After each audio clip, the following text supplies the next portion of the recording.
Hello, hello, hello, hello, Blue. How are you doing? Yo, yo, yo, yo, yo. How's it going, my good people? Oh, God, why am I yawning? Oh, I have to let people know that we're live on the Discord. But hello, everyone.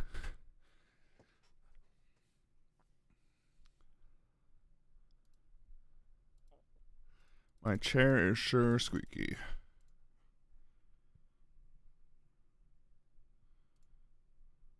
You're doing good, and that is good to hear. I saw the Realm earlier today. I went and checked it out. It's looking really good. That new tower you added, it looks so nice. All right, we got a double feature. Love the new setup. Fits the vibe. Thank you so much. I put up all that new wallpaper that you see back there. I'll put my posters up. Got this new colorful light. I'm really enjoying it so far. All right, I'm going to jump in at the Discord. I'm not wearing glasses, but I keep like reaching for them like I have them on, but I do not.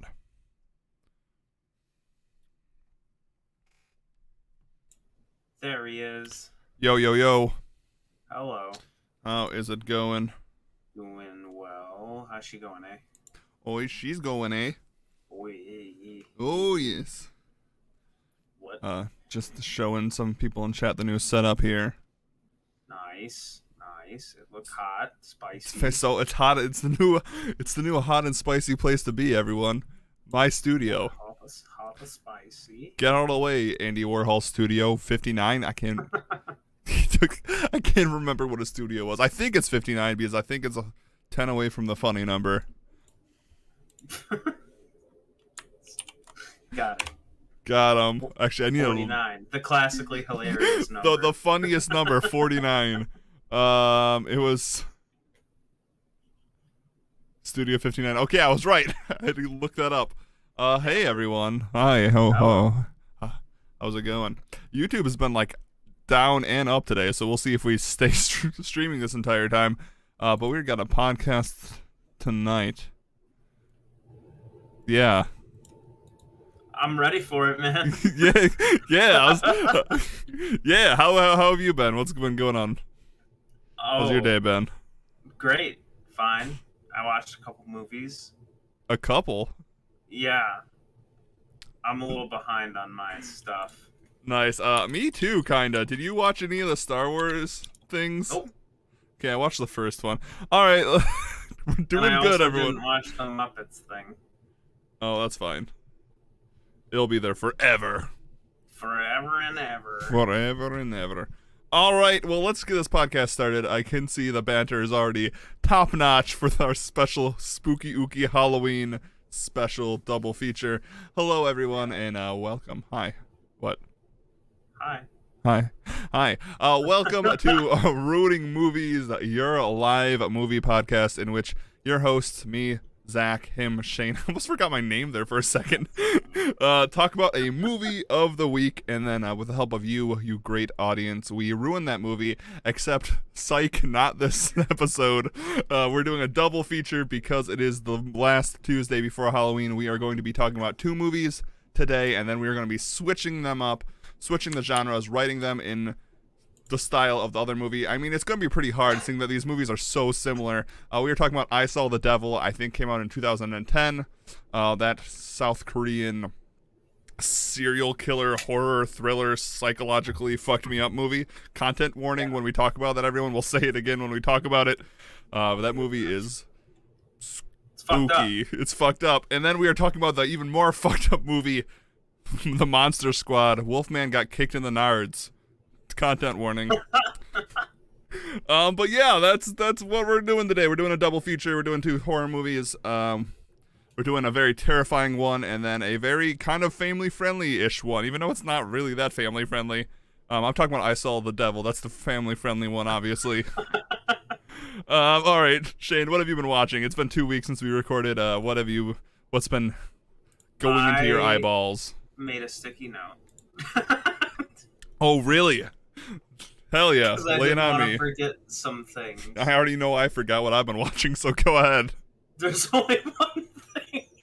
There's only one thing on your sticky note? What have you been watching? Oh man, there's some other stuff that I've been watching. Okay, just okay. This one thing made it to the sticky note. Nice, hell yeah. I watched Batman: The Long Halloween. How was that? How was that? It was good. It's good. I went to HBO Max looking for not necessarily like Batman content, just like Halloween content, and I saw that and I was like, okay, cool. It's 2 parts. It's like 3 hours total. It was fun, interesting. Jensen Ackles, your boy, is My Batman. boy from Supernatural. That's what I've heard. How is he in it? I thought it was good. I thought he did. I like the whole Long Halloween comic arc because that's, if I'm remembering correctly, I kind of get that one mixed up with the Night of the Owls. It's when pretty much all the villains are kind of just like waging war. Yeah, right. I thought it was gonna be like one. Remember the Batman game where you fight all the villains over the course of like one night? Which one? Arkham City, Arkham Asylum. I'm pretty sure all those are like one night deals. I think in the city one, it's like all the assassins are coming after you or something. Yeah. I think that might be the second one because the first one you're in jail. Yeah. It was kind of like, I thought it was going to be like that, right? Like one night that's very long and literally a long Halloween night, but it was actually like over the course of a whole year, which was kind of sweet. It was a little bit of a bigger mystery than I anticipated. It definitely warranted a 3-hour story. But then was it 3 hours? Yeah, I mean, it's 2 parts. First part's an hour and a half, second part's an hour and a half. Okay. So what is it, Dune? Which I also watched. Did you really? I haven't seen it yet. I guess I should have slapped that one on the sticky note. Thanks for reminding me. That is like the big movie right now. Yeah. That is the thing people are talking about. Yeah, moving on from this Batman, then I was like, oh, sweet. I guess I'll just watch some more Batman content. Yeah. So I saw that Death in the Family was also on HBO Max. So I started watching that, thinking it was going to be another hour and a half Batman story, and it turns out that it's like 3 or 4 different... that's also adapted from a pretty good comic line where all the Bat children have to kind of pick up the pieces. The actual Death in the Family story was pretty sweet, but it was only like 30 minutes long. The movie, quote-unquote, Death in the Family, is like an hour and a half long, and it's like short stories. So the second part of that was Sergeant Rock, which was a pretty cool story. That was almost like Monster Squad, except who's like I'm not familiar with that character. Squad. So it's like 1940s, and a sergeant loses his battalion, and he gets assigned a new battalion that consists of Wolfman. Okay, I know those comics now. Yeah. Vampire. Hell yeah. And that was pretty sweet, and that was the only 2 that I watched. Now I'm on to the Phantom, something. Phantom Menace. No, although that's creeping back up my list. No, Phantasm, Phantasm. Like that. Is that like the old school like Batman the animated? That one's really good. That one's not the one about Mr. Freeze, Dr. Freeze. What the hell is his name? There was like Ice Age. You know that guy. Sergeant Rock. Batman. That was like a standalone story, and then Batman like didn't show up in the second one at all. It was cool though. I liked the Death in the Family story. Sergeant Rock was also cool, but I thought it was going to be like a long. Are those all on HBO? Yes. So, like I said, Sergeant Rock was part of Death in the Family. But those 2 were on HBO. Then I was like, oh, Batman, I'll watch The Dark Knight Rises because Netflix had Batman Begins and The Dark Knight on their thing for like ages. So I just watched those recently, and I was like, oh shit, here's the 3rd one. I'll watch that.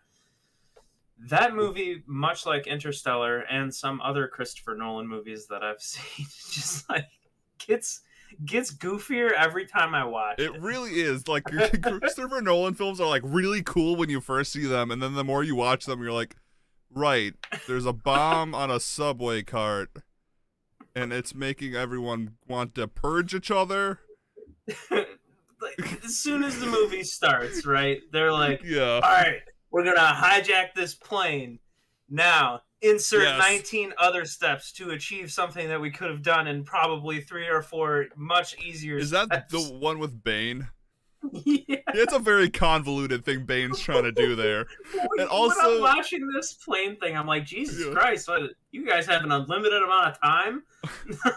The thing about that plan, too, is like, it really depends on the rest of the United States not caring that a city gets taken over by a hostile nation. Right. Where was, like, everyone else in that situation? So then... They just lose the city, and it's like, okay. They're like, fuck it. 2 hours into the movie, and it's like this grand final confrontation. I actually haven't even watched like the last 15 minutes. Nice. But it's like this grand final confrontation, right? Bane and his forces are pushing fucking Peter, whatever his last name is, the commander in his blues, right? And his men, it's like civilians versus mercenaries. And then Batman shows up. And Bane's like, oh, I should have come to die with your city. And Batman's like, no, I've come to stop you. And I was just like, holy literally, shit. I said aloud to myself, like, well, no shit, Batman. Like, that's literally what we've been waiting for 2 hours. Yeah, I was laughing. That was kind of silly and goofy. Anyway, I mean, I agree. That film is pretty goofy. The more you think about it, there's so much going on. It. We're going to talk about Batman later in this show too. So it's... I know, and that's what I wanted to say from the beginning. Like, I wasn't seeking out Batman content. Right. I was seeking out like Halloween content, and it kind of spiraled out of control. Hey, that's fair. I've been watching the College Humor Badman series. Do you remember that, where they did like all the Batman jokes, like the voice and stuff, like from like 2010? It's very funny. Maybe. Wait. Yeah. Didn't they do like the same scene where they interview the Joker or they interrogate him? Yeah, and it has like Pete Holmes in it, I think, is playing Batman. Yep. I also like Dad Man. Dad Man, also good. There's so many good Batman puns. There really is. I also watched Dune. How was it? I already talked to one of our friends who said it was the greatest thing ever.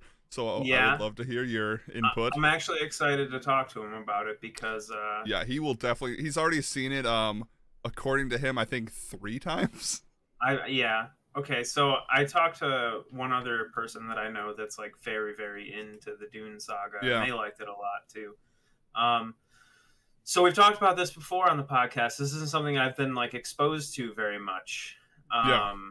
Even though I've had this HBO Max subscription for the past few months, I haven't watched the original Dune either, and I've never read any of the books. You don't need to watch the Lynch one. And I know that's like a finger wag at me, maybe in the nerddom. But I will say now, those are very long books. I ain't got time for that. Yeah. Put pictures in it. Sign me up. Picture book Dune, please.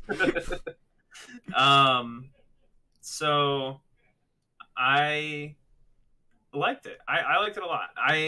After, with no context to basically like what was going on. Yeah. Like considering myself a layman to this grand lore of Dune. Yeah. I feel that I came out of it like understanding what's going on, and I didn't feel like I was lost by the end of it. Right, and they didn't make me feel like they were holding my hand too much. I mean, I think, which was nice. Yeah, and I mean, I think that really helps that like they got Denis Villeneuve. I don't know how to say his last name. Who's like an absolutely fantastic director. Yeah, okay. I didn't really have a frame of reference, if I'm being completely honest. I was trying to say a lot there without saying anything to you. Cause no, I totally get it. I think it's worth watching. Yeah. I'm gonna watch it this week at some point. For those who don't know Denis Villeneuve's, I think, again, don't know if I'm saying his last name right. If you're unfamiliar with his work, he did Blade Runner 2049, Arrival, which is still my favorite sci-fi film of the last probably 10 years, Sicario, Prisoners, and also another great film, Enemy. So, dude's a good. Prisoners dude's is good. wild. I heard it's really good. Yeah. So Nice. Dune was cool. I thought it was good. Like I said, I am a dummy when it comes to this Same. universe and stuff. And Same. Absolutely to same. give some frame of reference, right? Like when I watched Lord of the Rings for the first time, that like first movie gives you like 10 minutes of exposition. Yeah, it's like the whole first like 30 minutes in the Shire. Yeah, the first act of Lord of the Rings is just exposition. Yeah. Now, and I'm not trying to knock that. I'm just saying it's like in that way they do kind of hold your hand, but it's for a good purpose since they know that they're exposing a lot of people to this like huge lore for the first time. Definitely. I feel like Dune achieved the same thing without doing that, and I like that. That is always good. I like, always able, if you're able to tell your story and like world build without doing like an exposition dump, because you are right, like the first 10 minutes of Lord of the Rings are flashbacks to things that like our current characters haven't seen or don't even know about. It's just Ellerin, I think, just talking in the beginning. And like there was a bad dude, there was a war, the ring was lost, this weird guy fishing got it, and then bad things happened. They have to provide like a ton of context, and I feel, and I like Lord of the Rings, and I'm not trying to talk shit. It's just like I feel more respected as a viewer, I guess, when my hand isn't being held. I mean, through, like, that's a very good way of putting it. Absolutely. Yeah, and I appreciate that. I definitely think it's worth the watch. I'm pretty. I don't want to use the word invested in the universe, because it's not like I'm gonna go buy all the books and read them all and all that. I might check out the David Lynch version just because I'm curious. I like the Lynch version.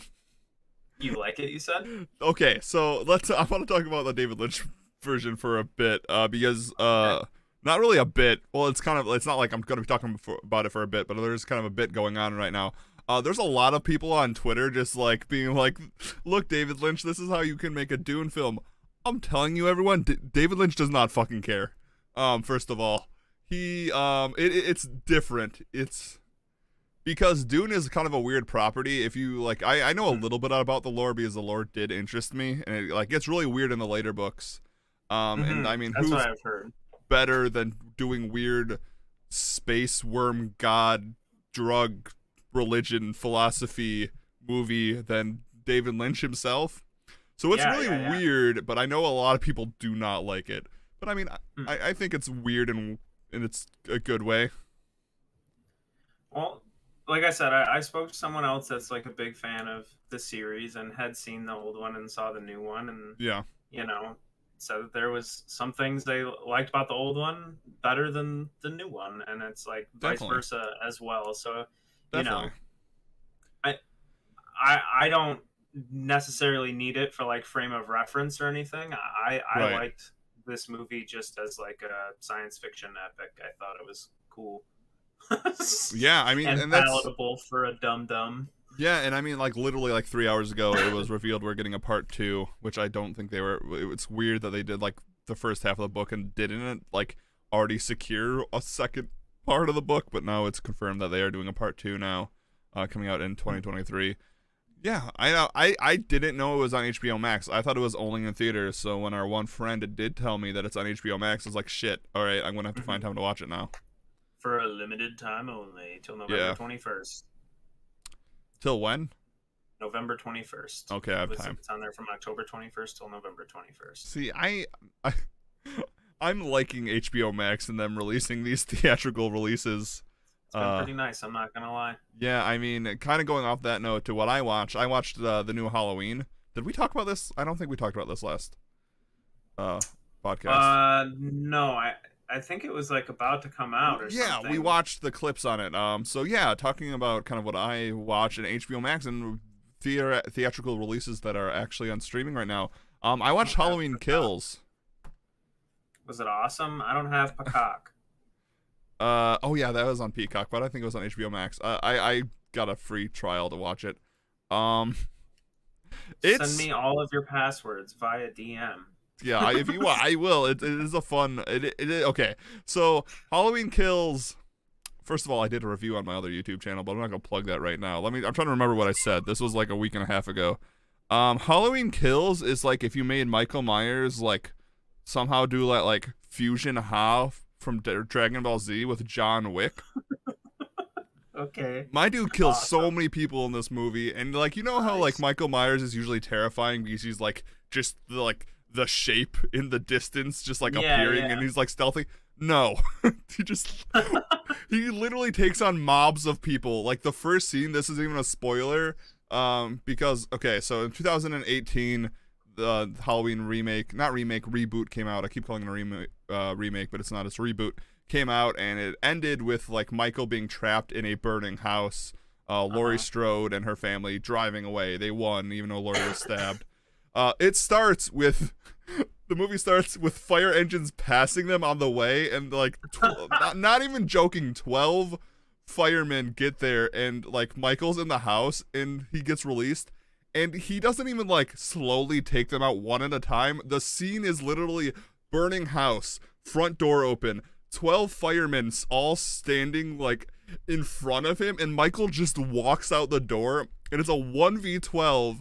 They have fire axes. One of them has like one of those Jaws of Life like buzz saws, and Michael kills all of them. Oh my goodness. So it really is like if Michael Myers is just unkillable at this point. Without getting the spoilers, he should be dead by the end of this movie, but he's not because it's going to be a trilogy. That's not a spoiler because it was always going to be a trilogy, but like my only complaint about it is the director said his Michael Myers is not supernatural, but my dude gets hit by everything. He even takes a couple bullets and a couple knives to like the neck in this movie, and he's still just chilling by the end. But it was fun. I know it's the best way I would compare it is like it's like Malignant in the way that it is like half the people fucking hate it, and then the other half really enjoyed it. I'm in the enjoyed it camp. It's stupid and campy, and Michael Myers just kills everyone. So that's kind of fun. What else? What else did I watch? I'm trying to think. Like now, back to HBO Max. I've been keeping up with What We Do in the Shadows. This new season's really good. If anyone who's watching it, the last episode ended with some really big cliffhanger, which I'm excited to see how that resolves.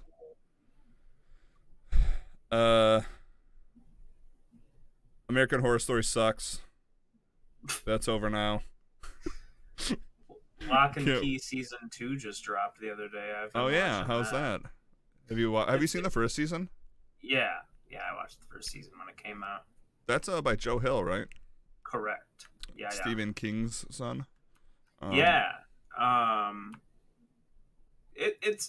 It's pretty cool. It's a cool idea, and I think it's done in a pretty good way. Nice. I mean, I've only heard good things about it. Yeah, I like it. It's like, hell yeah. Sometimes it feels like a kid's show or something, but then other times it doesn't feel like a kid's show. Right, it's originally a graphic novel, right? I think I have it like the audiobook of it on an Audible that I haven't listened to yet. But I want to listen to the audiobook before I watch it. That's why I haven't watched it yet, but that's cool.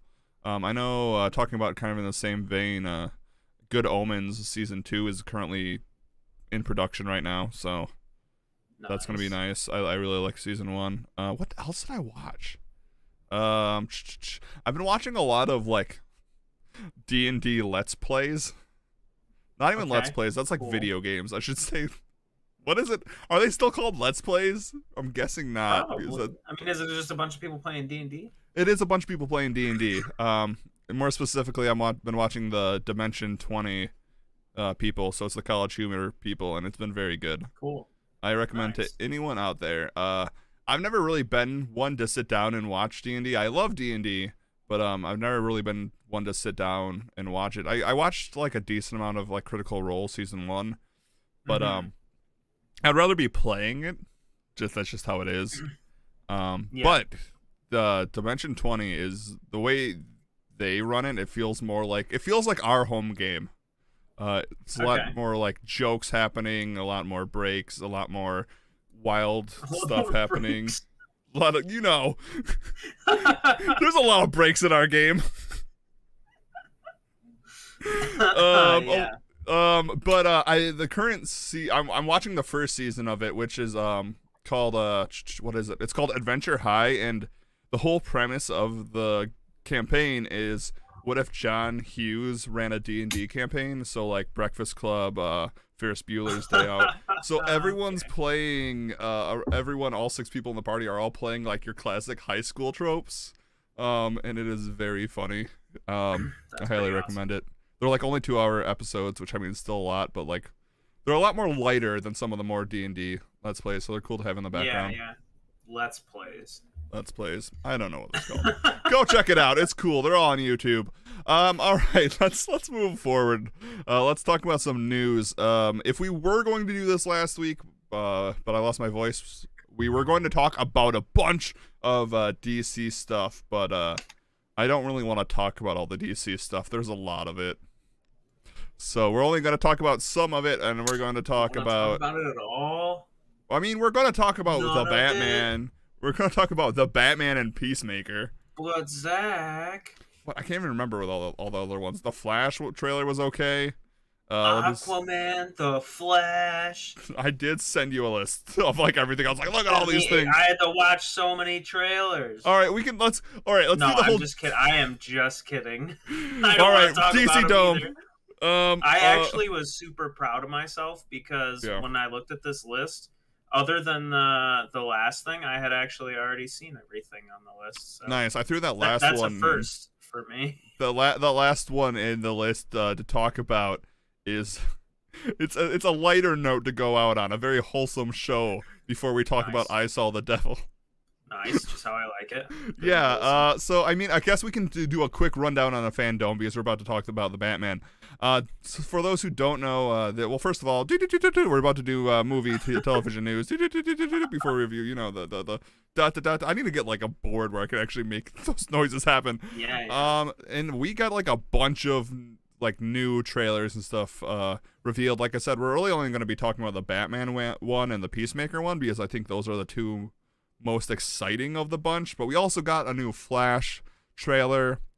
As someone who is a fan of the Flash, I just am not in here, which is very sad for me. The Flash is my favorite superhero, but like, it does not look good. Yeah, but I'm also not that excited, and I hesitate to call it a fear. Yeah. That but I had a feeling that you might be a little disappointed as well. It just doesn't. I don't know. It feels like they don't know what to do with the Flash, so they still want to make a movie because like the big appeal is like Michael Keaton is back. Yeah, and everybody already knows that. Yeah, so like I don't like cool. They're doing Flashpoint, but like that's so weird that the first Flash film is Flashpoint. Like, what the hell are you doing? It's also kind of strange to me that they chose Michael Keaton. Right out of all the Batmen? I like him and everything, don't get me wrong, but... Yeah, I don't know. We also got the Black Adam trailer, which was just literally The Rock just turning around. It's like, yeah, woo! I mean, I'm kind of excited for the Black Adam movie, but that's not because of The Rock playing the Black Adam. No offense to The Rock. I like him in some stuff, but I'm more excited that we're getting the Justice League of America in that, like Dr. Fate being played by Pierce Bronson. And that sounds really cool, but we didn't get any glimpses of that, so I don't really care. Yeah, Shazam I'm Fury. pretty excited go ahead. for Black Adam and the new Shazam. I'm very excited for the new Shazam. I'm kind of excited because it's The Rock, but that I wouldn't say that's like the main reason. I'll say the main reason is because I was a Black Adam main in Injustice 1. Dude, Black Adam's a sweet character. He kicks ass. He's just so cool in everything that every other media type that I've seen him in. He's just been so badass. Yeah. And it's like the same reason that I was excited to see Black Manta. Right. Yeah. Because I was a Black Manta main in Injustice 2, and Nice.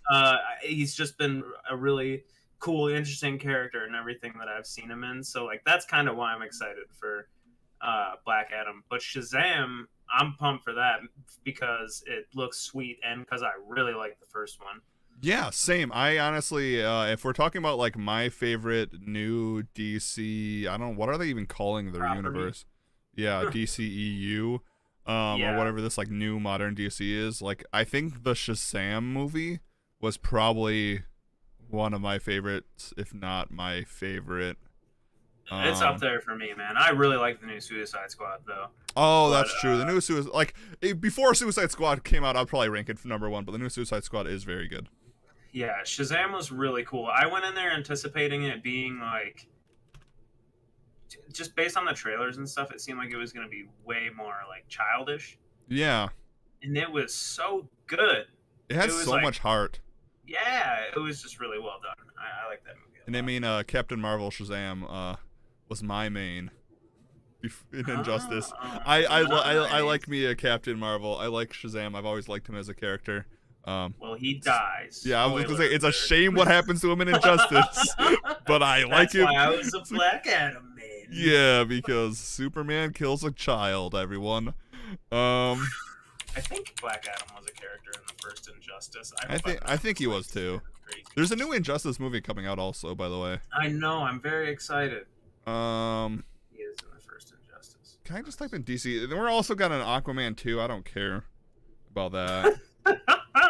I will say on the note of Aquaman 2, fucking Jason Momoa is everywhere.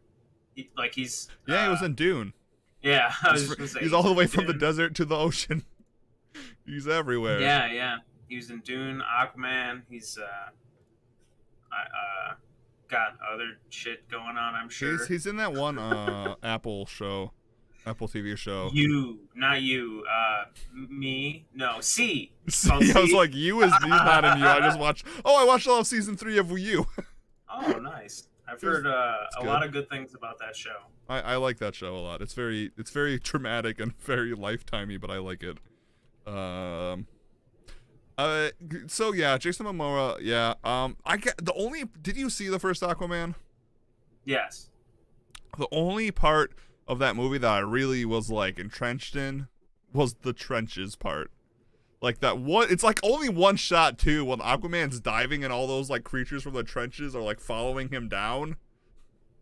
So if this is any metric to how much I care about you don't Aquaman remember that part? Movie, I don't really remember anything Nice. in that movie, other than like the fight they were in like Greece or something, and of course Black Manta showed up. Right. It just like eviscerated everything. Yeah.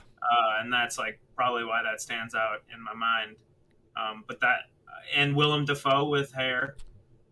Yeah, that was weird. I remember that, and there was like a big battle in the end. It was like the two towers in the ocean. Yeah. That's about it for me and Aquaman, honestly. I only remember that one scene because I was like, oh, cool, scary stuff in the ocean. That's probably the thing you should be doing, James Wan. You're directing this. You're a horror director. Yeah, I know a lot of people really like that movie, and I'm sure that it is. Is that true? Do a lot of people like that movie?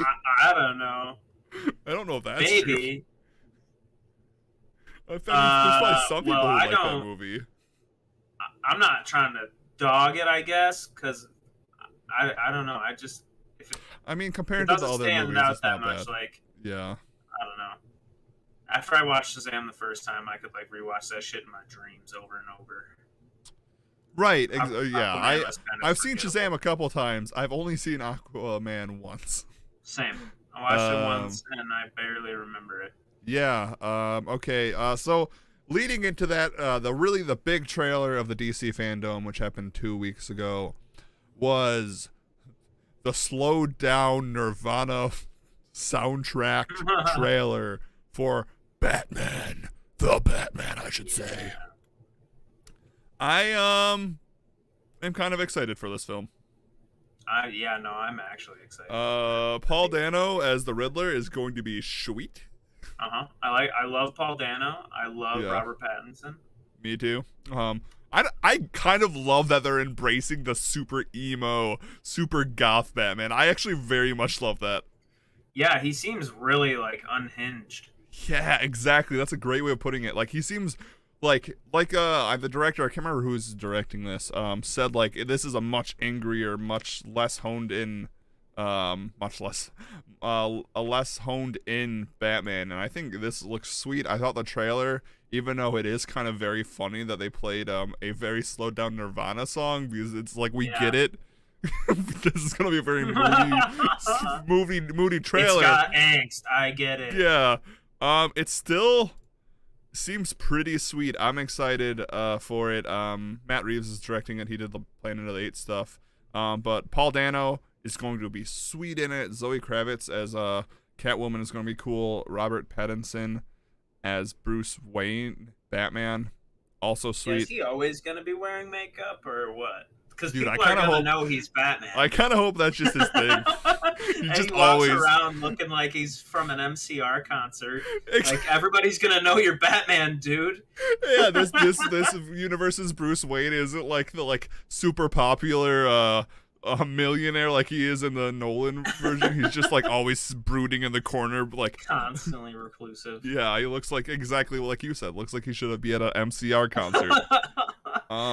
Yeah, but there's a part in that trailer where Catwoman looks at him when he's beating the piss out of somebody, and she like looks genuinely scared for the bad guy.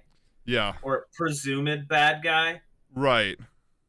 So I don't know. That makes me very interested. Yeah, I mean, I think this has the potential to being really good. Also, talking about makeup, I forgot that Penguin Oswald Cobblepot was Colin Farrell. They do such a good job at making him not look like Colin Farrell. I was like, shit, that's Colin Farrell. Yeah. Makes me think of wasn't it like Sam Rockwell or something that played Danny DeVito? No.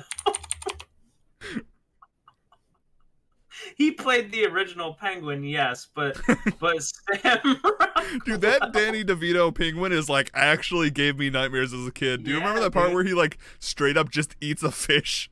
Yes. With his gross Guy's teeth. Weird. Yeah. Guy's weird. Yeah. Sam Rockwell was in a political movie where he looked completely different. I'm looking. Was it Cheney? He was George W. Bush. Okay, yeah. I didn't remember who Sam Rockwell was for a second. In a movie called Vice. Yeah. And if you, like, it's just crazy. Like, the things that can be done. But perhaps the real crazy thing was Christian Bale as Dick Cheney. Yeah, I haven't seen that film, but I heard it's pretty good. Back to Batman. Because Christian Bale looks... Oh my goodness. I'm sending you this. Yeah, send it to me. That's Christian Bale. Yeah, that's crazy. Oh my god. Things that can be done. And it's like, and they're all practical. And when I saw what you just said, who was the Penguin, Colin Farrell. When I found that out, I was like, damn, that's astounding. Good on you, VFX and makeup teams. Honestly, in the trailer, the only person who kind of looks like the actor is Andy Serkis. Kind of just looks like it's Andy Serkis in there. Like everyone else has something going on, and Andy Serkis's outfit is just like I don't know how to do his accent, but he's just there. I am old. Wait, Alfred is kind of doing the whole like Aunt May thing, and they keep making him younger and hotter. Yeah. Soon, Alfred's gonna be like 30. No more elderly Alfred. Yeah, because Andy Serkis does not look like an old dude at all. You know he is. He's in like his. How old is Andy Serkis? I thought he was like in his 40s. Does he have the Gary Oldman syndrome where he just like always looks good? He's 57. I did not know that. I mean that makes sense. All right, so yeah, Batman looks good. I think we can both agree on that. When it comes out, I will be excited to watch it. Um, But until then, I'm not. but yeah, I'm not excited until it comes out. That's a really weird way I just phrased that. All right, let's move on to a movie that I don't know if it looks good or not. We're gonna talk about the Uncharted trailer. I guess I kind of just gave away how I feel about this trailer before we even talked about it. Yeah. How do you feel about this? I'll let you start, and then I'll go second. So I played all the games except like the most recent one. Same. And I liked them a lot. I thought they were a lot of fun. And this Yeah. movie looks like a different script with like copy paste scenes, kinda. That's exactly how I feel. Like, we have the cargo scene and everything. It looks like that's gonna be cool or whatever, but Yeah. It almost feels like they wrote a scene or they wrote a movie about a younger Nathan Drake to try to justify having Mark Wahlberg and Tom Holland as their Right, that's my main lead role. complaint here. It just seems like it's a Tom Holland, Mark Wahlberg. It just seems like it's them. Like, I don't see Nathan. Like, I know this is supposed to be a younger Nathan Drake, but I do not see, like, especially with his, like, mannerisms and stuff. Like, Tom Holland just seems like he's Tom Holland to this. Like, I don't know what he would have to do for me to, like, see him more as Nathan Drake. Yeah. And I mean, Mark Wahlberg as Scully without the mustache and white hair feels wrong in so many levels. So I can understand why you would want someone a bit on the younger side to like play Sully, because it is obviously going to be like an athletic role. Like, I can understand that. Yeah. So like my dream would be to have Bruce Campbell play Sully, but like I don't. That would be so much better. Yes, I don't think that's like a suitable role for him right now, though. He's much older now. Had this movie been made like 10 years ago, maybe. Same with Brandon Fraser. That's who I wanted to play Nathan Drake, but he's way too old now. Yeah, I mean, I think that would be a great pick. Or, see, I didn't even have like a backup pick. Yeah, I didn't have a pick really. Like, I almost think Mark Wahlberg would be a better Nathan Drake. That's honestly what the YouTube comments are saying. I agree. It just okay. So I think this is going to be a fun movie, but it doesn't feel like an Uncharted movie. Like, other than like the airplane scene towards the end, it just seems like your generic blockbuster action film. Yeah. Do you remember when go ahead. The first Tomb Raider movie came out with Angelina Jolie? Yes, I do. How did you feel about that movie? I saw that movie when I was like 8. Maybe not 8. It was probably So older than so good. Yeah, I probably loved it. It's really like, cool, yeah. Yeah, which almost proves my point. In a weird way, in a roundabout way, we got to where I was or where I wanted to be. So that's kind of like the feeling that I got about that movie too, and this movie. This is like the same feeling, right? It's like a video game turned into an action flick, but it's like you got a couple big names behind it. But I feel like you're gonna make some goofy decisions with that, and the big names that you got aren't exactly where they should be. Right. I think I think you hit it right. Hit it square on the nail. What's that saying? You got it right hit here. The nail on the head. I like Tom Holland as a young Nathan Drake. Yeah. I think he's a good fit for that. I just don't know if that meshes with the story they're trying to tell, because like the whole like plane thing was an older Nathan Drake deal. I'm pretty sure that was the third game. And that seems like a almost shot for shot of the cinematic in Uncharted. I don't know if that's just some fan service and doesn't do anything for the plot. They're just like trying to do this cool thing to do a pull from the game, and if that's the case, that's sweet. If it doesn't contribute to the plot, I don't know. Unless it's I don't know what they're trying to do, but people are saying Jensen Ackles should have played Nathan Drake. I kind of agree with that. That would be cool. Yeah, that'd be a good pick. I mean, I'm just trying to. I figure they're trying to go for a much younger Right, because then they can keep like expanding it down the line. I don't know. My final thoughts on this is when it comes out, it's gonna be a 5 or a 6. Yeah. I think I can comfortably say that's where it's probably gonna sit, and that's probably how it's gonna feel. It'll be fun. Yeah, I mean, I remember when we talked about this like a while ago when pictures dropped and stuff. Like, it wasn't something I was like over the mountain excited about then either. Is that the right thing to say? Over the moon. Over the moon. Yeah, I The wasn't. mountain is super also hyped really then. tall. Yeah, I wasn't over anything about it. I was Yeah. grounded and level-headed and saying that I don't know if I'm that excited about this. But I And think. then the trailer dropped, and it's like, okay, like I think it's gonna be a turn your brain off action movie. Wait, what was? It was. I hated the song choice for the trailer. Now that I'm remembering it, because it's Led Zeppelin and it's Ramble On, and it just screamed generic action film to me. Which, I mean, it is Uncharted. Uncharted is like a game that is like kind of making fun of like the over dramatic action tropes. So it kind of feels weird that it's going full circle, because Uncharted totally is like, let's recapture all those like our favorite like action films from like the 80s and 70s with like Indiana Jones and stuff, but make it a game, modernize it, and make it all crazy. And now they're making that game, which is totally based off based off action movies, a movie. And if it'll be what it is. Let's talk about a trailer that we're both excited for. Long-standing bet. Put a notch on the video clip. $5 says Mark Wahlberg has a mustache by the end of the movie. It's going to be the post-credit scene. It totally is going to be a post-credit scene.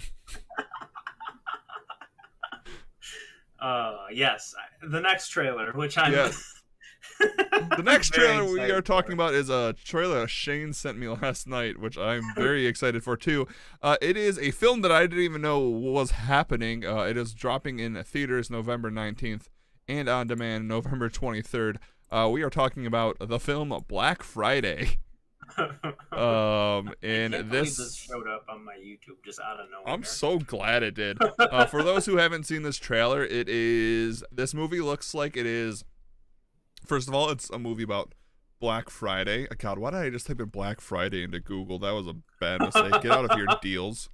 It is a film about Black Friday for our non-American listeners, because I think a couple of you are German. Guten Tag. I hope that was the right words to use there. Black Friday is the day after Thanksgiving, or like morning, where all the deals and all the stores happen. So you wait in lines, you go. If you work retail, you want to die. I've worked retail during Black Fridays. You want to die. But anyway, if you go there to shop, you're probably gonna die. Yeah, exactly. If you go to their shop, you're gonna get stampeded. There's like actually a death toll every year by the end of Black Friday. There's really is. It's like a stock tracker on. Yeah, it's actually awful. I hate Black Friday. But anyway, this movie looks very fun. It is about a group of toy store employees that must protect each other from a horde of parasite-infected shoppers. So it's Black Friday. They're at a toy store. Bruce Campbell is there. That's all you need to know. Immediate draw-in for me. Yeah, exactly. Bruce Campbell looks like he's the owner of the store. Black Friday happens. All the customers around the store, they're pushing each other, they're grabbing stuff, and then suddenly now they're all not vampires, zombies. Even though they kind of look like a combination of zombies and vampires. Yeah. You know what they remind me of? Deadites. I mean, yeah. I have a feeling that this is gonna tie into the Evil Dead. No, not necessarily. I just know there's gonna be like probably more than a couple jokes. Oh, he's gonna pick up a chainsaw, or he's gonna ask for his boomstick. Or he's gonna lose a hand or something. Yeah, or it's gonna do that. There's probably gonna be that like really like that overdone joke where like his hand's up his sleeve or something. Yeah. Or there's gonna be a joke about like a boomstick and he'll have like a Nerf gun or something. Bruce Campbell rules. Yeah, I'm excited. I think it's gonna be this movie looks sweet. I'm gonna watch it immediately when it comes out on demand. I don't know if I'm gonna go see it in theaters. Probably not. Especially because that's like kind of around like Thanksgiving for Black. So wait, is this being released on Black Friday? Is it? What did I say? What days? November something. November 19th. When is Thanksgiving? On demand November 23rd. Thanksgiving. The 25th. So this is going to come out before. Wow, we're doing really good tonight, everyone. We had to Google what Thanksgiving is. We're this busy looks people, good. all right? Yeah, we're busy people. Thanksgiving's below us. I mean, this looks fun. This looks good. I'm going to enjoy it. I love those, like, stupid horror films, I love Halloween. Okay, I was going to say Halloween themed. I love holiday themed horror films. Same. They're always so fun. Dude, you put a nail gun kill in anything, and I'm usually on board. Absolutely. So this looks good. I mean, Krampus is another good one. Thanksgiving is awful, but it's a lot of fun. There's some Die Hard. No. Die Hard, the best horror film. Halloween. Nightmare Before Christmas. Yeah. Yeah, all these Halloween-based horror films. So great. So in television. Yeah, so it'll be good. That's my final take. I'm very excited. I saw that trailer and just I'm glad you sent it to me. A lot and was too. like simultaneously very excited, just jubilant. First of all, I'm very excited to see Bruce Campbell like doing anything. Honestly, yeah, put him in anything and I'll watch it. It's just that's just how it is. Bruce Campbell rules. But then there's horror and gore, and it's like, oh man. Well, okay, so what could be better? What do you think are the chances that he appears in the new Spider-Man? Because Sam Raimi is directing it. Oh man, that would be cool. It really would. I would like that a lot. Sam Raimi is directing the new one, right? I don't know. I'm about to look it up right now. Am I just making up shit? No, he actually is. It was gonna be Scott Dickerson, but then he left. No, he's doing. Okay, I take that back. Sam Raimi isn't doing the new Spider-Man. Sam Raimi did the original Spider-Man. He's doing the new Doctor Strange. Yeah. Director John Watts. No Way Home. Still, anyway, I mean, actually, Bruce Campbell. If this is gonna happen in Doctor Strange and the Multiverse of Madness, maybe we'll even get an Evil Dead reference. Maybe there'll be some Deadites. I don't know if Marvel would let that, but that'd be kind of cool. I'm excited that he's got his toes back in this side of things, like the Marvel side of things. I think that'll prove to be kind of funny. Yeah, because he was in all three Spider-Mans. I meant Sam Raimi, but also I was just gonna say, on the note of Bruce Campbell, it would just be fucking epic for him to do like any kind of Spider-Man crossover, anything. Like I said, anytime he shows up, I'm just like, ooh. Yeah, same. All right, well, talking about comic books, let's move on to the television section. We don't have too much going on here, but we did get the new Peacemaker trailer from going back to DC. This is the character that John Cena played in the Suicide Squad. Spoiler alert for that, because obviously he's alive in this. When does this come out, man? When does it? January 13th, Yes. it says. Okay. I watched the trailer and everything, and that was like, so I was looking through the list, and I was like, all right, saw that, and then I started watching this one, and I was like, okay, I saw it, so I stopped. Yeah. But I watched it like a week and a half ago. So. It looks fun. I think Peacemaker was one of the better characters in the Suicide Squad. I like that John Cena's getting some films and some shows to show his acting chops. First of all, I like him in this role. Yeah. And I like when these WWE guys these goddamn wrestlers. Yeah, these damn wrestlers. I like when they get to fucking take the gloves off, literally. Hell yeah. Because a lot of times back in the day, at least, when they would sign these movie contracts, it'd have to like be in some kind of affiliation with WWE, or like they would have their hands in it somehow, and it's like, well, we can only do or say so much, like stopping at PG-13, for instance, for a lot of things. Which is kind of crazy to think about, like wrestling, you have to stop at PG-13. This is why, like, you know, these guys started with things like the Tooth Fairy and What? you know, What? Oh God, what was his? I actually saw his. It John was. Cena. Yeah.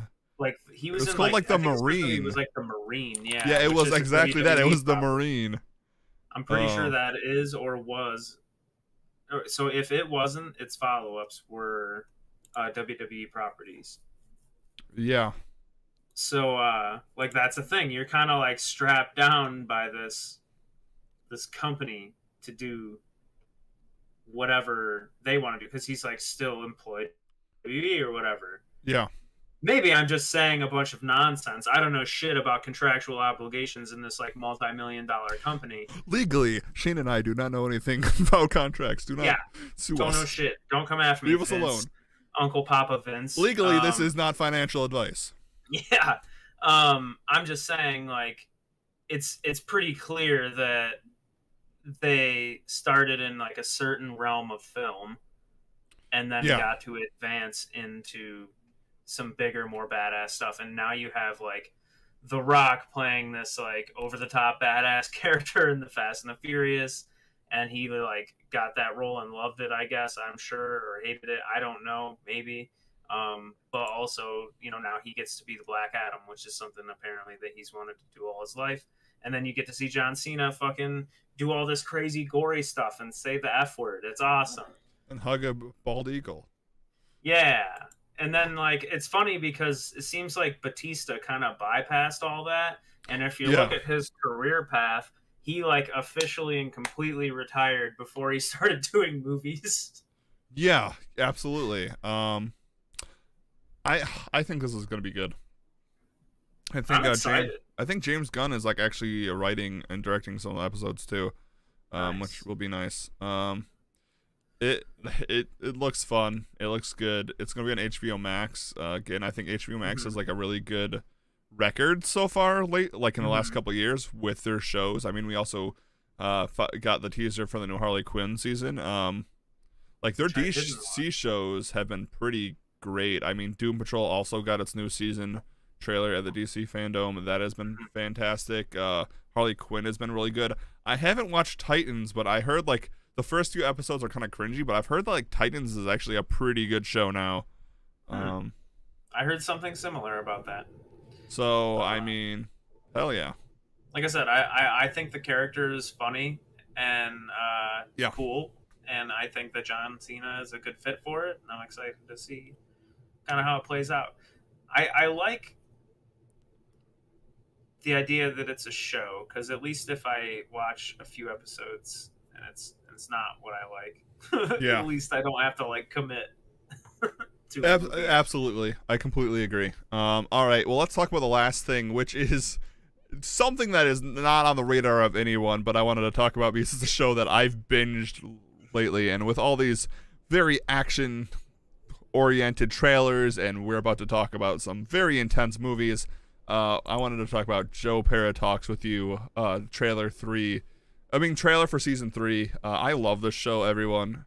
Like I said, it's not on the radar for anyone, but if you have HBO Max or just want some incredibly wholesome show that is surprisingly on Adult Swim, I highly recommend Joe Pera. And yeah, the trailer kind of tells you exactly what the show is.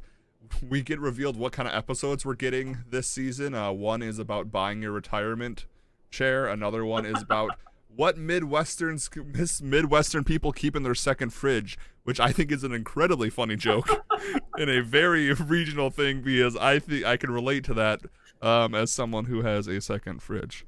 Can confirm he does have a second fridge. Yeah, so I just want more people to watch Joe Pera. Honestly, I would put it up there with Bob Ross and Mr. Rogers. Nice. Okay. Nice. And it's so weird that it's on Adult Swim. That's like when I first started watching it, I was like, okay, where's the twist? Where's the too many cooks? Is it gonna serial killer or anything? But it's not. He's just a wholesome dude living in the Upper Peninsula of Michigan, just talking to you about stuff, talking to you about diner food, talking to you about fireworks, just chilling. There's one episode that's my favorite episode where it's actually really funny. I'll send it to you later, Shane. But it's an episode where he's doing dishes in the beginning, and he hears for the first time ever the Who song "Baba O'Reilly." And Okay. it's the first time he's ever heard it, and he becomes obsessed with it. And the whole like 20-minute episode is just him listening to the song over and over. And he's like a young dude around our age, but he acts like an older person, so he doesn't know how to Google a song. So half of the episode is him calling different radio stations, requesting them to play it, and then him switching it. It's so good, and it's so wholesome. It just makes me happy. So that new season's coming out soon. It should be great. That's our little wholesome little puppy video before we talk about this next thing. That's all the news. It is now time to move on to our double feature. I feel like not lightning needs to strike or something. Content warning. Well, we talk about I Saw the Devil, everyone. Because this movie, I just said this movie fucks, which that's not a good way to describe this movie at all. I don't want to describe it like that at all. Content warning going forward. We are going to be talking about murder, sexual assault, and just general evil. The most evil. All right, Shane, I'm gonna have you actually take lead this because I've been watching so many horror films and so many serial killer films. I think I might get some of it mixed up. But anyway, the first film we're gonna talk about is I Saw the Devil, directed by Ji Woon Kim. It came out in 2010, and I'm just going to read this synopsis really quick. A secret agent exacts revenge on a serial killer through a series of captures and releases. Yeah. Have you seen this before?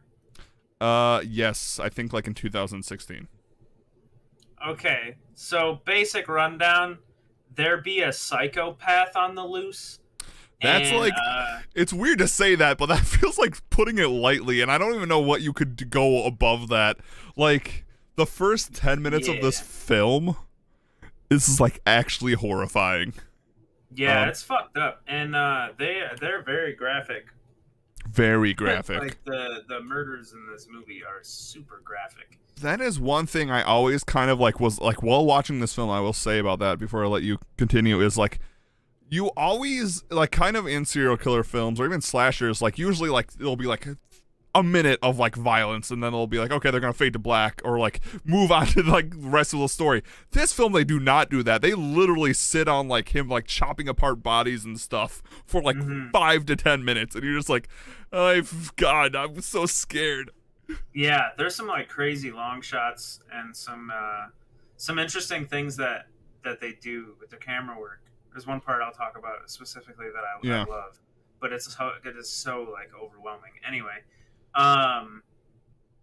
so there be a psychopath on the loose. We'll call him murderer. There's a murderer out there. Yeah. And there's this girl who's very sweet and on the phone with her husband, who happens to be the protagonist. Who's like a secret cop, a secret agent cop guy. Yeah, super cop. Super cop. That's a good way of putting it. Super cop. So we have murderer and super cop, and then we have our poor victim on the phone. Murderer shows his stuff, comes in and lets us know that this movie fucking means business in like the most serious of ways. And he handles that, and then she's missing, and their pieces are found in a river, and the cops come and they find out that it's her, and it's very sad. It's very emotional. She was pregnant. It's very sad. It's tragic. It's very very tragic. I was watching the beginning of this and I was like, holy shit, Same. heart. I actually had to pause it, and I was like, all right, I'm gonna go. I originally started watching this at 2 a.m. Got through the first scene. I was like, I remember I can't watch this film at night. I need to take a break. Watch something funny right now. It's intense. It's really fucking intense. And the beginning part of it like sets up the rest of it in a way of like total mystery for me. At least it did the first time. The second time I watched it, of course, I knew what was going on. But like the first time I watched it, I was like, oh my gosh, this is gonna be a 2-hour manhunt. It's gonna be really intense. Yeah.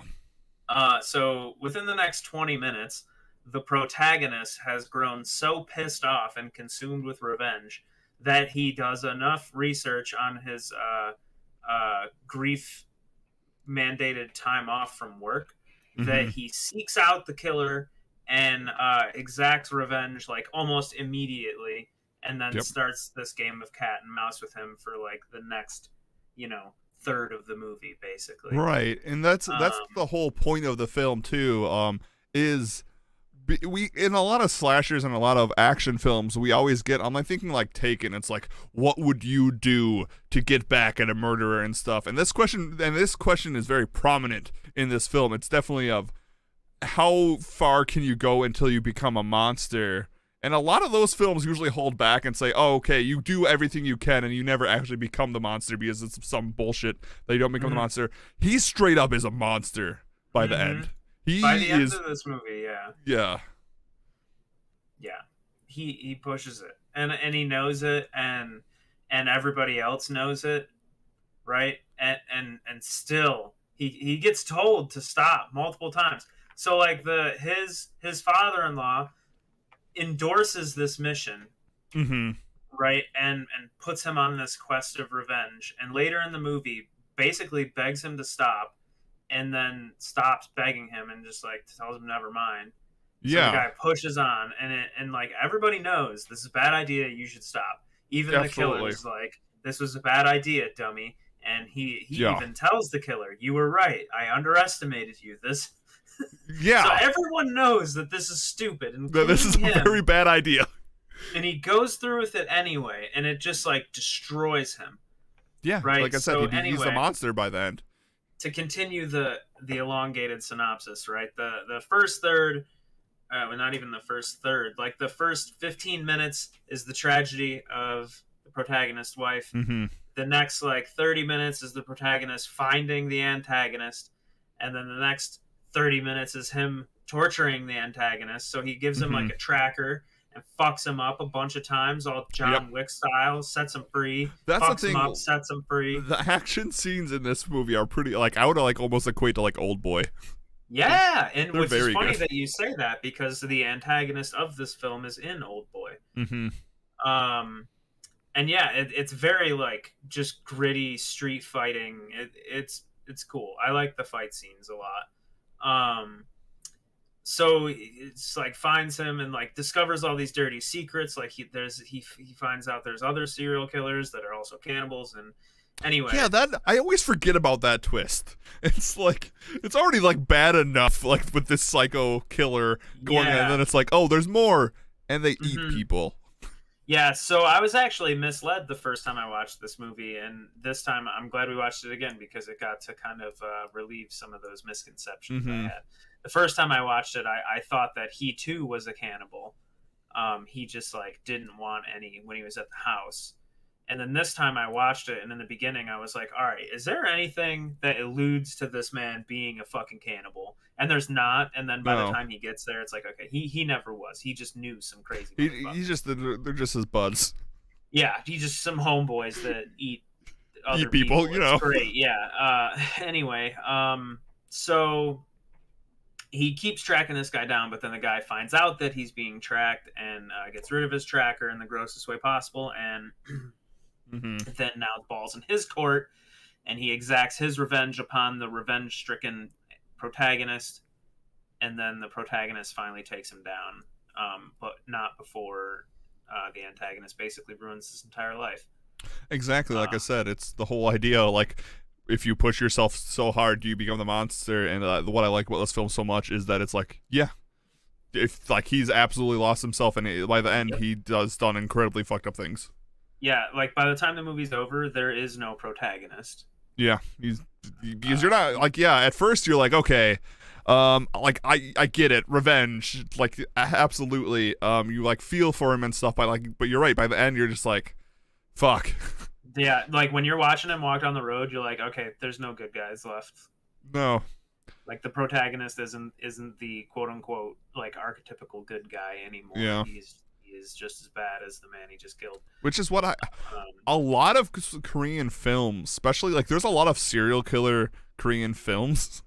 I don't know why that's like such a prominent genres. I'm also thinking of Memories of Murder by Bong Joon-ho, who also did Parasite, which is also about serial killers. And I also know there's a new film called The Wailing out that's, well, not new, it came out a couple of years, that's supposed to be really good. Old Boy's not about a serial killer, right? I don't think so. I No, think that's just more like a revenge film. yeah. But It's even that just one's super brutal. so brutal. Old Boy's cool though. Old Boy is cool. Yeah. So there's one scene I want to talk about in particular that Yeah. like it's I don't want to say it's like hard to watch. It is unnerving. Yeah. But first of all, it's shot really fucking cool and I like it a lot. But Yeah, also this film is shot really well. I hate the way that this particular scene makes me feel. Yeah. Right? So read the room as this is going on, right? Car breaks down for our antagonist, the quote unquote bad guy. Yep. And a taxi cab picks him up and invites him into the front seat. And this taxi driver goes on about how he hasn't picked up anyone in ages and blah blah blah. And there's a shady dude in the back already. Mm-hmm. And the antagonist is in the passenger seat. So read the room. Our boy, the antagonist, just got into a stolen taxi Yep. with two bad guys. Yep. Why is this movie making me root for the bad guy? Exactly. That's the thing about this film. It's so yeah. Yep. So that is like something. First of all, I'm like, fuck. I hate that I actively want him to be the one that comes out of this situation to continue pushing this story. Yeah. The thing is about this, the only thing like this is a very real. It feels like a very realistic film. That's why I think it's so horrifying. Except there's so many damn killers in South Korea. This is true. Oh, Shayne's gone. Oh no, I'm talking to myself. Hi everyone. I hope you guys are enjoying the podcast. This is a very scary movie. Talking to myself.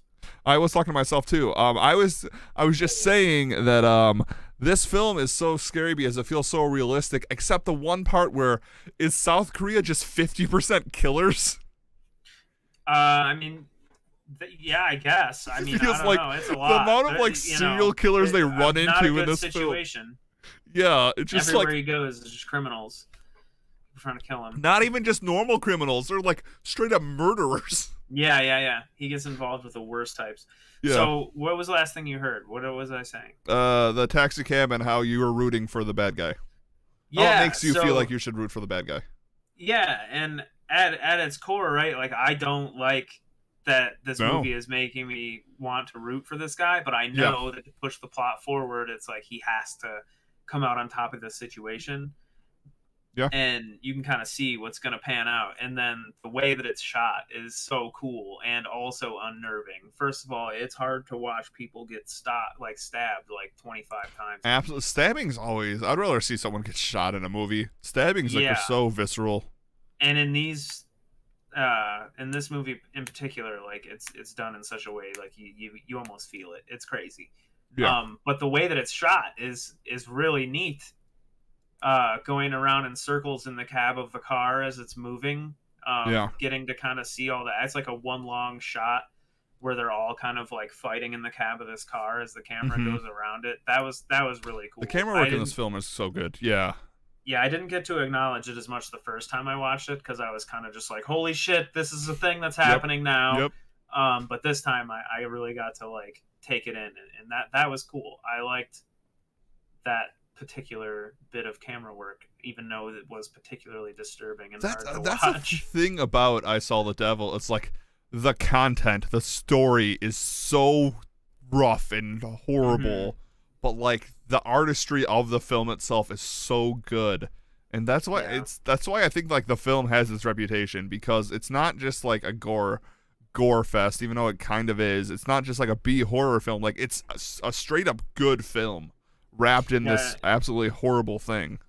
It's cool. It's very painful to watch, and it's like disturbing and stuff, but like it has a very strong plot and it hits it really hard. Yeah, it absolutely does. It does it really well. But yeah, that was the particular scene that I had to talk about. Like, you know, those YouTube too, like that one marvelous scene. Yeah, that one marvelous. Like, that one. I hate the way that it makes me feel, because it's like you're rooting for the bad guy, but I love that it's making me feel emotions that I hate to feel, because like movies are supposed to incite those types of feelings, right? Absolutely. When you can do that with film, and it's pretty powerful. And we also said this a lot with Train to Busan as well. This is another one of those movies that also says a lot without saying a lot. Yeah, it doesn't hold your hand. It just God, South Korean films, especially horror, so good in the last 10 years. I mean, probably good before that. I just aren't that familiar with them. I'm more familiar with Japanese films from like the 70s and stuff and the 80s. But like modern South Korean horror is like honestly the best horror you can find. It's in my opinion, really strong stuff, man. It is good. And it's like, I was just thinking about it, and like I've heard people complain about like, oh, well, I don't want to have to read my way through a movie, and it's like, okay, yeah, so I guess. Reality is like, this movie probably had less than like 1,000 word count or something like that. Yeah, it's all visual. It is, and same with Train to Busan. It's like they do it so well, both these movies together, and I don't know. I see movies like this, and it's like, I respect the shit out of that. Seeing over hearing. Absolutely. Well, all right, so this is a double feature, so let's move on to the even more terrifying film. So that was I Saw the Devil. Time to embrace true fear, fans. Yeah, time to take a deep dive into the most horrifying film of all time, and that is the 1987 The Monster Squad. I can't believe I made it through it. I know, so scary. I had used Dracula, the Wolfman, the Mummy, the Creature from the Black Lagoon, and Frankenstein. What? Total fear fest. Yeah, so for anyone who hasn't seen this movie, it's actually not terrifying. It is a film about it's oh god, it is wholesome. It is an 80s film, so it's kind of like that. You're like children ensemble having to do something, but it is a young group of monster fanatics. They're in the monster club. Only cool guys can be allowed in the treehouse, into the monster, and we're gonna talk about the treehouse later. Attempt to save their hometown from Count Dracula and his monsters.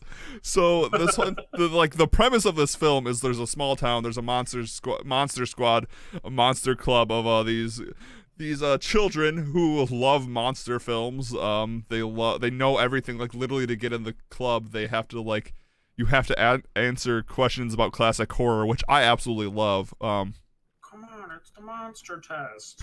Yeah, absolutely, it's so good. And but the thing is, while Dracula is in a plane above the town, gets released and lands in this I don't even know if do we ever get told where this is?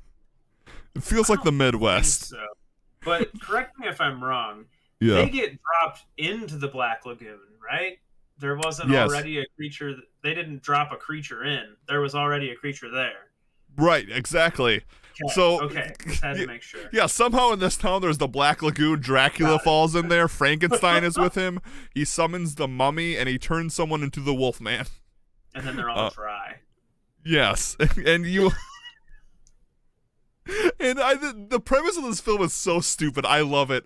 And the gem that Dracula wants is also here, and he's going to take over the world with it. Actually, I do remember where this took place. It was called Plotville. Pretty much. And so the premise is Dracula and all the Universal movie monsters are taking over this town. They have to get a gem. They have to do this thing, and they take over the world. But good thing is the Monster Squad is here. A bunch of kids who find Frankenstein. Frankenstein is a sweetheart. Find out what Dracula's doing. There's this weird subplot that I actually really like about the Holocaust survivor. I wouldn't even say it's weird, but their old creepy German neighbor, yeah. I kind of like that subplot where it's the creepy old German, and it's very implied, oh, this guy's a Nazi or something creepy, and you find out he's an actual Holocaust survivor. Yeah, I like that a lot. What? He was they were like, "You don't believe in monsters," and he was like, "Yes, I do," and I was like, "Dude, that's bitchin'." Yeah, that line I love, and it's okay, awesome.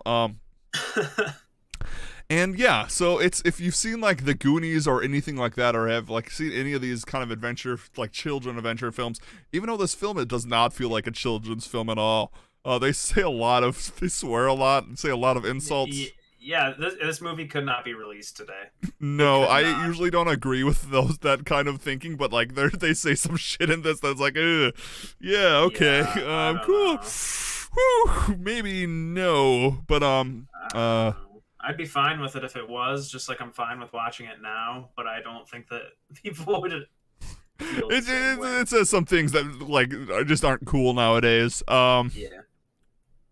But anyway, eventually it's like a short movie. I think it's only like an hour and 15, hour and 19. So 22. Yeah. So it's quick. You get in, you get out. They save the day. They stop Dracula. My favorite scene in this film is when Dracula just gets some stacks of TNT and dynamite and just blows up the treehouse. Yeah, go ahead. Not like specifically the treehouse for me. Just anything with Dracula and the dynamite. I was just like, this Dude, shit. He was pretty sinister throughout like most of the movie, and I was like, okay, yeah, these monsters, like some of this is pretty fucking intimidating. That Wolfman transformation was pretty on point. It really is. And then all of a sudden, Dracula goes straight Acme on this shit, starts throwing dynamite at cars. He blows up some cops. He blows up a treehouse. Like, who gives Dracula dynamite? It's so absurd. Where did he even get the dynamite? Right, I don't even remember. Like, he just has it. That's why I love kills this movie. The main cop, the one cop we've been following the entire time, gets killed by Dracula with dynamite.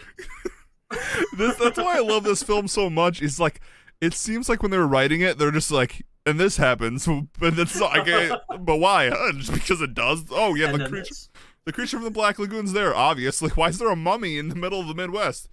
You know. So you're telling me they're landing where the crystal is? Yes. But it's in America for some reason? You're telling me Van Helsing brought it all the way to America? It's great. This is my hot take, everyone. My spicy hot flaming Cheeto take. Sponsor us. I think this film is better than The Goonies. Woo! That is spicy. Yeah. I think in funness rating. Like, The Goonies is great, don't get me wrong. But, like... I'm not even going to ask for an explanation. I left the Discord again. Oh, I was going to say, well, The Goonies is good, don't get me wrong, but, like, Monster Squad is just so ridiculous and so fun. And just even more, it's great. Yeah, it was good. I like the little tagline on their thing, too. It was like, you know who to call for ghosts. Yes, but who do you call when you have monsters? It's so good. I also love that, like, the little kid calls the army and they do arrive at the end, and they take it super seriously. He's like, does anybody know what's going on here? Well, we do, sir. Who are you? We're the Monster Squad. It's so good. Liam Neeson was supposed to be in this, and I could only imagine that being so much better. Oh, man. I noticed that I didn't really recognize a single name, though. No. Me either. And, like, that can be mostly said the same for me about The Goonies, with the exception of Sean Astin. Yeah, Sean Astin's the only one I can remember. Sometimes you see these movies and it's like, holy shit. There's like 6 names that you recognize. Yeah. Especially with movies like this one that have like your main cast is kids. Yeah, no one from the Monsters. If you go to their IMDb page, there's a lot of names with no pictures next to them because they only did this movie, which is pretty. Squad, that was that. I mean, they already peaked. Why go farther? I get it. No, I get it. You've reached the pinnacle of success with this one. This is a banger. I liked it a lot, honestly. I'm a little. I kind of blew it when I decided to watch I Saw the Devil Second. Oh yeah. Yeah, I mean, it would have been nice to have a nice palate cleanse. Yeah, that's why I picked it. Other favorite part, the whole Wolfman's got nards scene, very funny. They're debating if he has nards or not, and then they kick him in him, and he does have Wolfman's got nards is a line I think about way too much. He does in fact have nards. It's very funny. Frankenstein was super wholesome. Yeah, warmed my heart. Good old there Frankie. In the end. And also, what was the guy's name? Rudy? Was it like the leather jacket kid? Yeah, the guy that was he's in junior high. Yes, and then killed Rudy's- his first man. Yes. Yep. What a legend. Fucking man killer. That dude is gonna be in trouble. Yeah. Rudy's rules when he squares up against the 3 vampire chicks towards the end. Yeah. Super good. That's Monster Squad, everyone. So if we're now, let's do the whole double feature thing.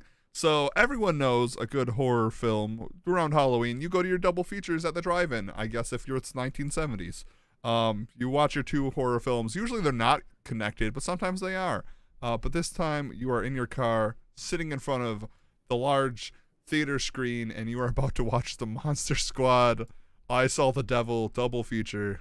But their genres and their feeling and the general vibe of them are switched. So we will be remaking the Monster Squad as in the style of I Saw the Devil, and I Saw the Devil in the style of the Monster Squad. What one do you want to start with? Monster Squad in the style of I Saw the Devil. Okay, so I Saw the Devil. Very intense, very visceral, very awful. Not in a filmmaking way, but just awful story. Makes you feel awful inside. Very graphic. Dracula's killing people. Just ripping them to shreds, I think. Yeah, he is. I don't know if we can have the kids still be... I mean, we could do the Monster Squad, but make them all, like, age them up by 10 years. Oh, like It Chapter 2. Right? Exactly. Monster Squad Part 2. They return back to Plotville. Yes. And Van Helsing has called them Dracula's back. And this time, he doesn't have just dynamite, he has a gun. He's worse than ever. He's been serial killing in Plotsville. And only the Monster Squad... Yeah. Only the Monster Squad can figure it out. But the Monster Squad themselves must become monsters to get Dracula. We could even have a scene where they use like live humans as bait to get Dracula, and those people die because that's something I Saw the Devil would do. Yeah. Like use living people as bait and then just like have them die and then be like, drats, we didn't get Dracula. So they're gonna become literal metaphorical monsters, right? Yeah. Okay. Just wanted to make sure. Yeah. I don't want these grown-up kids to turn into a wolf man. No. I think if we're doing I Saw the Devil, Eric as a wolf. No, it has to be like a metaphorically. They have to be monsters. And I think that's exactly what happens, right? Like they take on the metaphorical traits of these monsters. Not not the literal metaphorical traits, right? But like your right, yeah, not the literal metaphorical. You know, maybe one's I got you. Like the wolf, right? Or needs to feed on blood. Maybe they do some bloodletting on some people and we get it. Now that I'm thinking about it, like a Van Helsing style film in the style of I Saw the Devil, where like the hunter's obsessed with catching a vampire or a werewolf and is just like willing to become the monster, is a pretty good premise for a film. Yeah, I mean, in I Saw the Devil, we watch our police officer literally ram people off the fucking road trying to get to this guy. Yeah. So I like the idea of Van Helsing literally like going through innocence to get to his goal. Like they would totally like sacrifice people to stop Dracula this time, and the Wolfman and the Mummy and stuff, and maybe they make a deal with some other evil entity, and like it's just incredibly dark. Half the Monster Squad dies. This time they don't need a virgin to read the book. They need to sacrifice a virgin to resurrect Frankenstein to fucking kill Dracula for reasons. And this time Frankenstein's even more metal and fucked up. Yeah. It's no longer Frankie. It's now just Frank. It's just Frankie's head, and he's got like the mummy arm. He's got... They just make a super monster. The Wolfman body, the swamp legs. Hell yeah. They just call me Frank. They just call me Frank. Yeah, and Frank. All right, so that's the first movie. You watch Monster Squad, and you're like, oh, wow, this is part 2. I don't remember the first Monster Squad being like this. Holy shit. Good thing we have the sequel to I Saw the Devil. I feel like the book was probably probably better. Yeah. Oh. So now let us remake I Saw the Devil, but in the style of an 80s. What is like the Goonies, like in Monster Squad? What kind of movies are those called? Like, I feel like that's a genre of its own.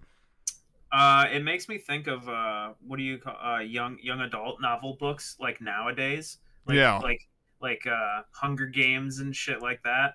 Yeah. Okay, Maybe but it's more like funny. young, More funny. like 80s teen funny, goofy. I don't know. Yeah, like, because I feel like that's a distinct genre.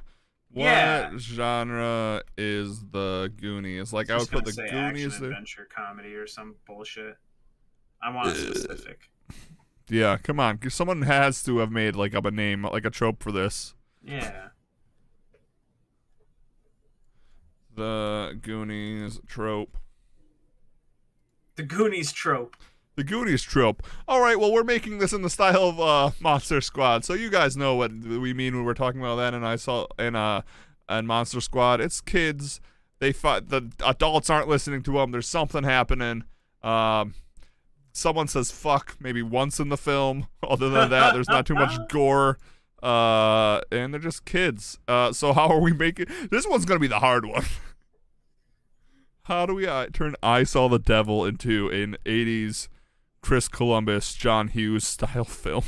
So his wife doesn't get killed. She just gets taken. Okay, already a good start. And she gets. How about we take it back a little bit further? His girlfriend in middle school gets taken by a bully. Yeah, the jocks. The jocks, okay. Are the jocks the killers and the cannibals in this one? Oh, maybe it's the jocks from the rival high school kidnapping the like prom queen or Okay. whatever. You know, like the head cheerleader or some shit. You know, for homecoming. They're like, oh, we'll kidnap the head cheerleader. Yes. I like this already. But so it yes. sounds like something that'd be okay in the 80s. Yeah. Yeah, it feels like, there's like a lot of those 80s films where it's like, that doesn't feel like it should be legal. You were allowed to do what? You were allowed to, like, I've heard stories from my dad. It's like, you broke into the school and you were fine? What? The vice principal just yelled at you? I feel like I'd get shot now. Yeah, no kidding. So yeah, I Saw the Devil is now a high school drama where our main character, who is a hall monitor, obviously that's the equivalent of being a cop in high school. His girlfriend is stolen by the rival jocks, and will he become a jock to defeat the jocks? Oh man, he shows up with a football helmet and a baseball bat. Yes. And oh my god, and by the end the rival high school is just destroyed. Like, we could say our main character has a lot of school spirit, and like them vandalizing his school and stealing his girlfriend is like the motive, and then like he goes to other high school and he just destroys it and realizes he's become the person he hates the most. I like a big epic scene of like him on like the football field. Yeah. The rival football field. Yeah. With like, maybe I was gonna say fire, but that seems very extreme. Maybe just spray paint of his team logo. Yeah. But like just super epic, over the top shot. Him just like standing all stoic in his football gear that isn't actually his. It's, you know, I like he's how just he's just Americanized this too. Fuck it. Try. This is the Monster Squad. Monster Squad is super American. Yeah, so I have this idea in my head, this picture. You know the taxi scene we talked about? Yeah. So we have one of the jocks, and he's going to get on a school bus, and he gets on, and it's for not the school our protagonist is from, but a third high school. He sits down, shit. The bus begins moving, he has his headphones on, he takes them off, he looks around, and it's all the other high school jocks. So now we're rooting for this guy, and there's a fight in the bus. Oh yeah, I love it. Make me root for the bad guy and Yeah, feel the bad good jock. about it. Feel good about feeling bad. What is the cannibal equivalent? Oh, People smoking cannabis? Reefer Madness. Reaper, yeah, it's the stoners. Those yeah. are, Because kidnapping's weird. And, yeah, and Reefer Madness is weirder. exactly. Especially in the 80s, yeah, definitely. And it's played by Cheech and Chong. And then, yeah, the movie ends the same, except there's not blood or death, but he ends up vandalizing the other high school and realizes he became the jock after all. Yeah. He became the bully to defeat the bully, and in the end, he's just the bully. I Saw the Devil, PG-13. Hell yeah. Directed by John Hughes. Produced by Chris Columbus. I think that's a good double feature. I love people. it. People watch the Monster Squad and are like, what the fuck? This is supposed to be a children's movie. Then they go like, okay, I Saw the Devil. We know what we're getting to, a little bit more adult, and then it's just like this classic 80s Ferris Bueller style film. I love it. I love it. Movies, ruining date nights since 2020. Yes, ruining your night. That was ruining movies, everyone. That was the double feature.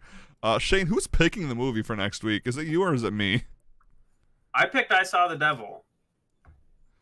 I don't count Monster Squad as a choice. I pick it as an in addition to / Okay, fair enough. That's what I was. All right. Fantastic. Let me figure out what we're watching real quick. Are we switching to Kung Fu for November? Are we doing that? Okay, let me see. I don't know. I'm asking you. I don't want to make a decision for you. I was just asking. Let me go on. Let me look at this. The podcast isn't over. We can't have this conversation right now. We're talking. It's okay. How's everyone going? I'm going to be looking. I'm totally not looking at streaming services right now to see what is on there, so I can make this decision really quick. All right, avoid Amazon, please. Let's see. Let's go. So, how's your October been, Shane? So good. Trying to like cram in that spooky material. Not as much as it is the last week. So, this is the time to jam it in. Yeah,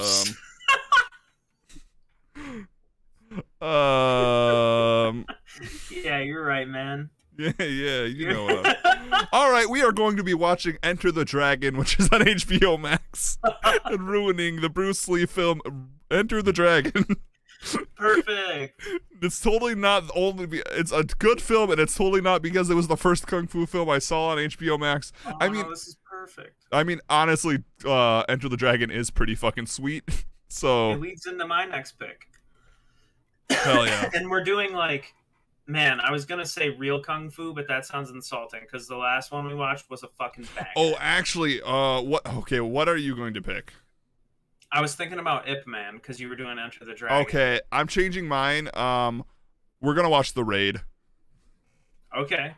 Because The Raid fucking rules. I still know my next pick. Hell yeah. So yeah, based on your pick.